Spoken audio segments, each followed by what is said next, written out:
To celebrate this being the 100th video on the channel, I decided to recreate my very first video, but this time I am filming an outerwear collection with 24 coats and jackets.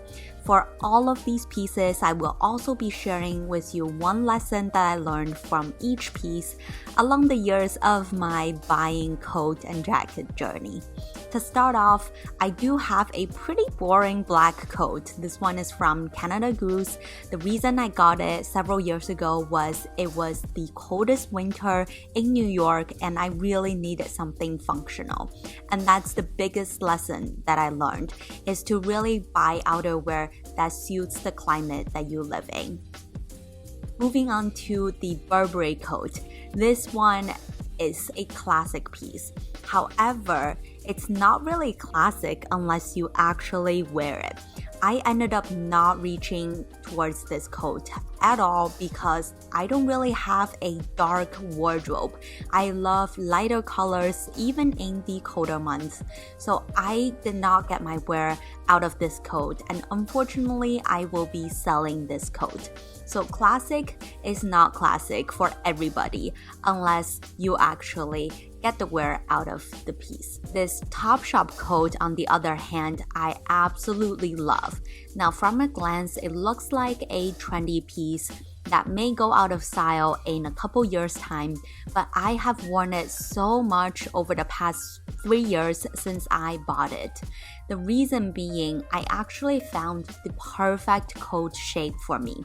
It's this slightly oversized, flowy, a little bit drapey with ideally a fabric tie kind of style that really suits my petite frame. And for reference, I am 5'4". But from here, you can see that I actually look pretty tall if I say so myself. And because I love it so much, I decided to buy a pretty much exact same shape coat in a neutral color, which is this Uniqlo one. This goes with absolutely everything in my wardrobe, and it's also slightly warmer than the Topshop coat, so I really got my wear out of this one. And it's super affordable too. So once you learned a shape that really fits you, don't be afraid to purchase more coats in different varieties of the same shape. And that's exactly what I did. Because I love the previous 2 coats so much, I decided to invest in a designer piece that is in the similar shape. This one from Tory Burch is made of a cashmere wool blend material. I love the fringe detail as well as the bright stripe on the sides. This time, because I learned my lesson from the Burberry Coat, I know I am not someone who can settle for a really boring classic shape. So I decided to invest in a statement designer coat. Now the trick to style these statement coats is to wear something that is simple, ideally monochromatic underneath. You'll see here that I am wearing a ivory sweater as well as ivory colored jeans throughout the entire video, and they really do go with everything. Like this even more statement-y coat that I bought from a boutique in China. It's made of 100% cashmere, extremely soft in this really beautiful fuchsia color. I will say though, this is probably not your first ever coat option, but if you are pretty happy with your coat collection and just wanted to add something special to your collection, I would actually recommend going for a pop of color. This really sets you apart from the crowd in the colder months. This next one I love so much, this mango faux fur coat that I only added to my collection this year. Now brown is definitely the color of 2021. You'll see so many brown pieces from pretty much every single brand, and I wish you could feel the faux fur through the screen because it is so soft and cozy, and it looks really luxurious. Reminds me of the Max Mara teddy bear coat. I love faux fur so much that I have another one that is even more statement-y. This one from Topshop is my go-to going out coat. I love that it not only only keeps me warm, but also makes a statement. These kinds of statement coats are perfect to spot at coat check, so the next time you go out, you will never lose your coat or mix it up with someone else. My mom gave me this next coat because she no longer wears styles like that. If you have a similar body shape as your mom, your sister, your close friend, the next time they do a closet clear out, make sure to ask them if there is anything that they don't want that you could wear, because this is the best way to make a piece sustainable. I'm a big fan of thrifting and secondhand shopping, and especially passed down pieces could be a real gem. This next one is a trench coat but with a twist. I love that it is a peplum style coat with these ruffled bottoms that actually helps accentuate my waist. I still do not gravitate towards this because New York is not a place where you need a trench coat. We don't really have transitional weather, so I don't wear it as much. Unlike the next one, which is my most worn coat of 2020, it is my mango teddy bear coat.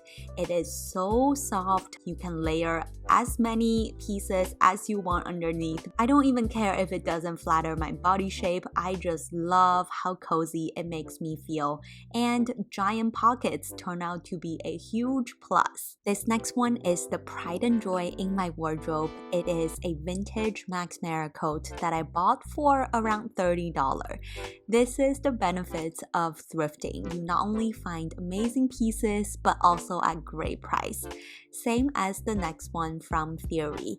I also thrifted this one secondhand. I think it's also around $30. The ivory color just really suits myself, and as you can see, I have gone fully monochromatic with this outfit. This is the easiest way to make your outfit look expensive. I like it's in a blazer shape, but it's actually made of 100% wool, so that it keeps you really warm, and it's great for layering. I have a slight obsession with jackets, as you can see in the upcoming ones. The tip here for petite girls, look for a jacket that has a good structured shoulder, slightly oversized.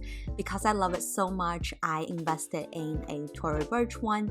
This one is absolutely gorgeous. I featured it in my Emily in Paris lookbook video, and I love that it's pretty much in the exact same shape as my Zara jacket, so I know it will suit me very well.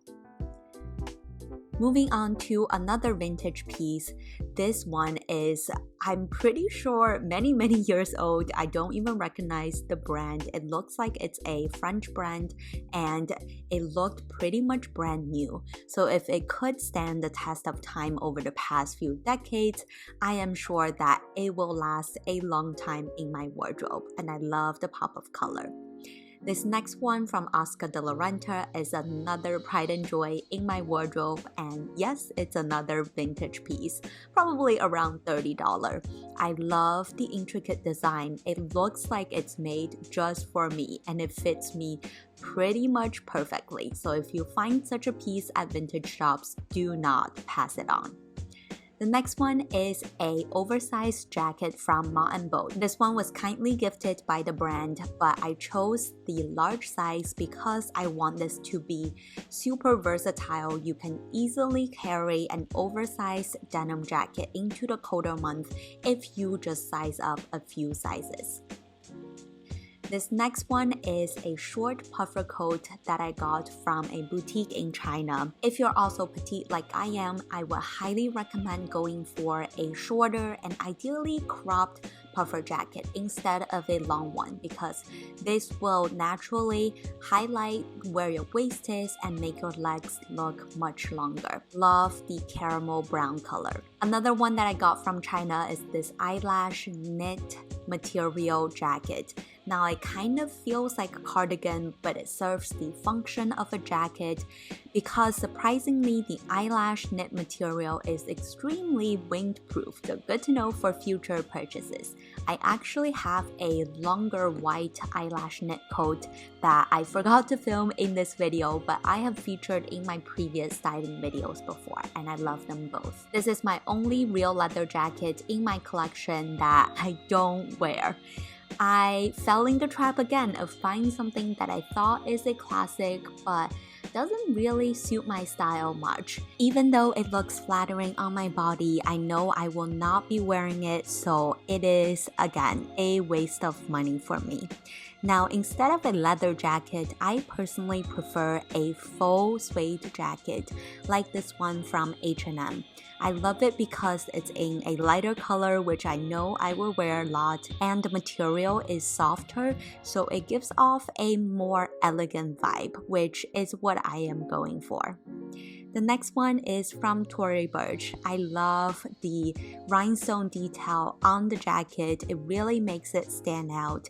And if you are wearing something with a sequin or rhinestone, I would go for a pretty neutral color. The last one is this beautiful one from Zara. There are so many neon colors in this jacket, so having a darker neutral tone background is key. Give it a thumbs up if you like this video, and I will see you in one of these ones. Bye! No one can do it like you.